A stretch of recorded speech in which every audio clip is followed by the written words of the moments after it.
প্রায় 1.5 বছর হয়ে গেছে জানো তো কোনো মেলায় যাওয়া হয় না। কথারও এটা প্রথম মেলা দেখতে যাওয়া। তো কাছেই, বাড়ির কাছেই একটা বৈশাখী মেলা হচ্ছিল, ভাবলাম যে চলো সন্ধ্যাবেলা যাওয়া যাক।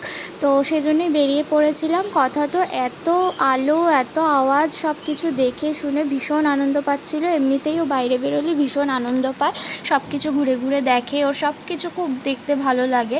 তো ফার্স্টেই ওখানে গিয়ে একটা শপ দেখতে পেয়েছিলাম যেটা ভীষণ ইন্টারেস্টিং ছিল, ক্যান্ডি শপ। নানা রকমের, নানা ফ্লেভারের ক্যান্ডি ছিল। তো ওখান থেকে কিছু ক্যান্ডি নিয়েছিলাম, আরও কিছু জিনিসপত্র টুকটাক কিনেছিলাম, সেগুলোর ভিডিও করা হয়নি। তো ওখানে নানা রকম জিনিসপত্র ভীষণ ভালো লাগছিল দেখতে। আর কথারও প্রথম মেলা, ও ভীষণ এনজয় করছিল। তারপরে বাড়ি চলে এসেছিলাম, কিন্তু আসার সময় না টোটোতেও ঘুমিয়ে পড়েছিল। তা ও তারপরে পুরো রাস্তাটাই ও বাড়িতে আসা পর্যন্ত ঘুমোচ্ছিল। তো তোমরা যারা ইউটিউবে চ্যানেলটা দেখছো, তাহলে তারা চ্যানেলটা সাবস্ক্রাইব করে দিও। আর যারা ফেসবুকে দেখছো তারা কিন্তু অবশ্যই ফলো আর লাইক করে দিও। তো কেমন লাগলো জানিও। টাটা।